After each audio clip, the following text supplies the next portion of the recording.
Your financial needs aren't independent of each other, so your financial advisors shouldn't be either. At Mercantile Bank, our experienced United Wealth professionals are united to serve you and your complete financial planning and wealth management needs. Are you just starting your investment journey or need to roll over a retirement plan? Do you need to plan for a loved one with special needs or for your own life after work? Maybe your business needs a succession plan or you want to enhance your employee benefit programs. Whatever steps you need to take, our United Wealth experts are ready to take them with you. Together, we are united. Hi, this is Ron Kinscherf. Welcome to the Business Spotlight, brought to you by Mercantile Bank and Rober and Phillips, attorneys at law. We have Levi Schmitt with Schmitt Happens Masonry. Yes, sir. How long did it take you to come up with that? It's something we've been doing for quite a while, me and my wife, actually. So. The Schmitt Happens piece of this? Yep, we used to sell produce, actually, and we had Schmitt Happens Farms. Oh, really? Yep, so it kind of went into this. So your family's been in construction for quite a while? Oh, yeah. My father's been in there 30, 40 years. My grandpa before him. So. Okay, so did you follow, you followed in his footsteps, but did you work for your father, or how did this all come about? We did, and it's kind of always that funny thing that you can't always work for your father. There's always kind of like a head-butting type Right. of thing, so I decided to go a different way. I actually went masonry instead of remodeling and construction. Mm-hmm. So what led you to masonry? A friend of mine was doing it, and he's like, come check it out, and I came and check it out, and here we are. Is that simple, really? Yep. So when did you start this company? 2017. Okay, so it's not easy. I mean, No. What was the biggest surprise getting a company off the ground?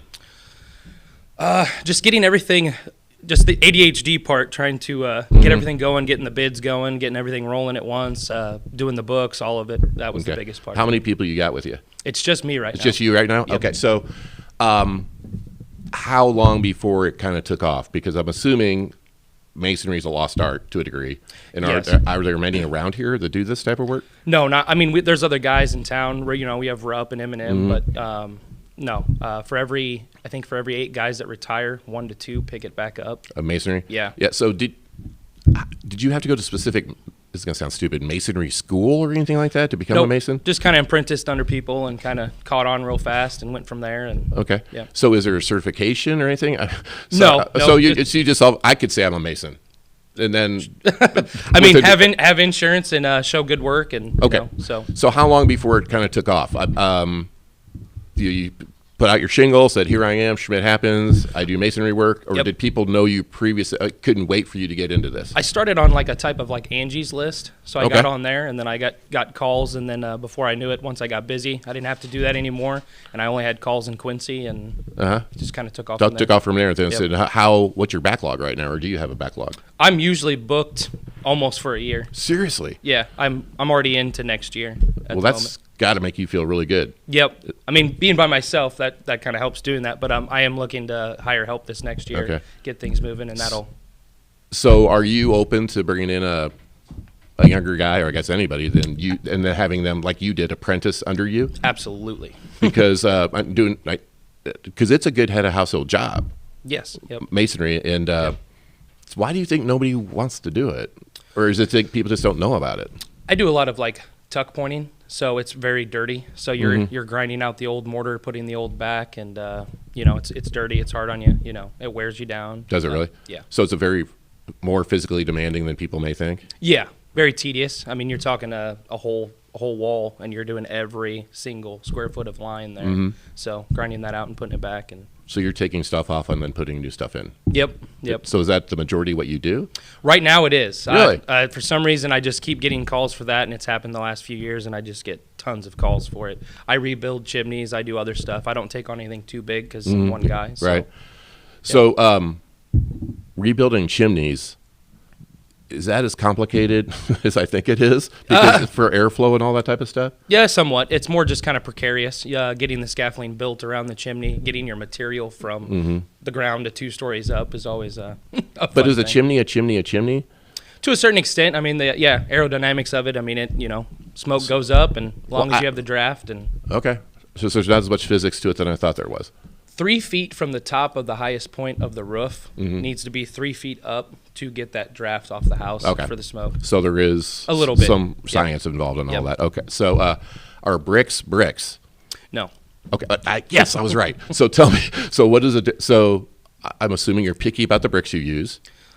Finding them is the hardest part because a lot of these in town are a bigger mold. So we're talking like 8 1/4 compared to the Princess brick that's like 7 1/2 right now. Okay. So you're losing a whole inch on the bricks, which changes when you're laying, it changes a lot. So where do you find them at? Anywhere? I Everywhere? keep them off of chimneys. I keep them off of things that get tore down, certain buildings that have been tore down. I go and get them. I've drove all the way to St. Louis to pick up certain bricks. We've got corner bricks that are made for corners and stuff, and they're very hard to find. And so there are not brick refractories like there used to be? No. You can have them remade, but your first mold is, $200 for that first brick. Really? Yeah. So bricks, there isn't a standard size brick?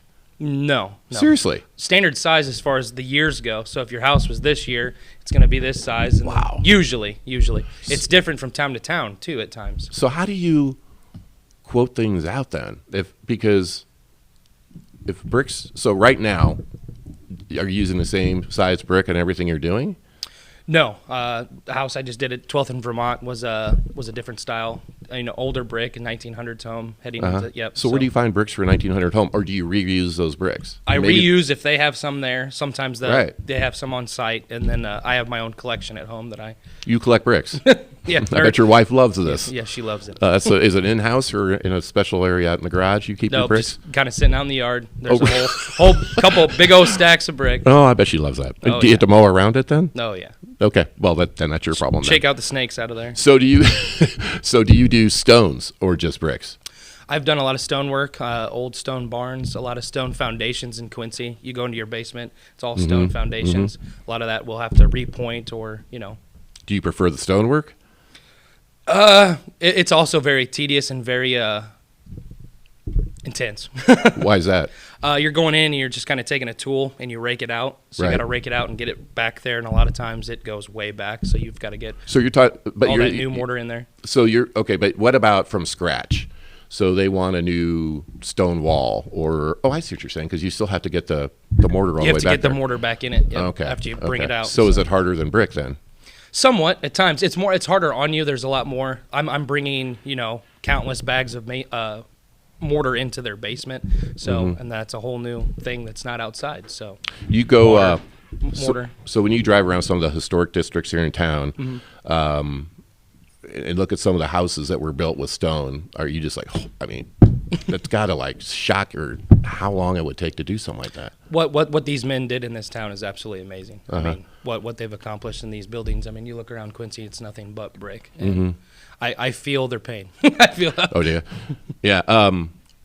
So you would love to have an apprentice. Yeah. But is there you mentioned it's tedious, that type of work. So if there's a specific type of personality that would be good at this versus others, I couldn't do it. I mean, it would drive me nuts. I've heard that a lot, and it is that way. I'm very sporadic ADHD, and I'm surprised I was able to do it truthfully, and I just I did it and went for it. But yeah, I've had guys that I have had people in the past that quit very quickly. Oh, not for me. We're not doing this. So okay. Is there a difference between concrete and mortar? Absolutely. So it would Please explain. It'd be your lime, Portland, and your cement. All of that combined makes different strengths, different types. Your bricks are also, we were talking about that earlier. Yeah. You have a soft brick or you have a hard brick. So that's how it was made, how long it was fired in the kiln, blah, blah, blah. So. Okay, so do you have your own little recipe for mortar that is secret that you can't share with people, or is mortar? I wouldn't say secret. A lot of times you can go into the old construction books and you can go find different recipes for them. Sometimes I do go to jobs and I actually have to mix it all by hand. I'll bring sand in, the Portland, the lime, and mix it myself. So different 2 parts this, that part this, and you get this at the end. So I guess bottom line is if somebody wants to have some work done and needs a mason, they need to get on your calendar pretty darn quickly. Yeah, and I fit things in too for people. We have a water problem. People call me with a chimney. I do put them in front of everybody real fast, and so. So percentage of your work that's from scratch, like building a new wall, versus remodeling. Are you doing more of the remodeling type stuff? I'm doing more of a restoration, remodeling type. Yep. When do people know when to have the restoration done? Is it just a crumbling type situation, or is it, how do you catch it before that? Most of the time, people, it's usually too late. Not always, but you don't look at your chimney very often. So a lot of people call me, and in Quincy, I can't count how many chimneys I've come up to, and it was ready to fall over. Oh, wow. Really? Yeah. Okay. So, well, thanks for coming in. Yeah. All right. This is Levi with Schmitt Happens Masonry. Masonry. This has been the Business Spotlight. I'm Ron Kinscherf, Muddy River News.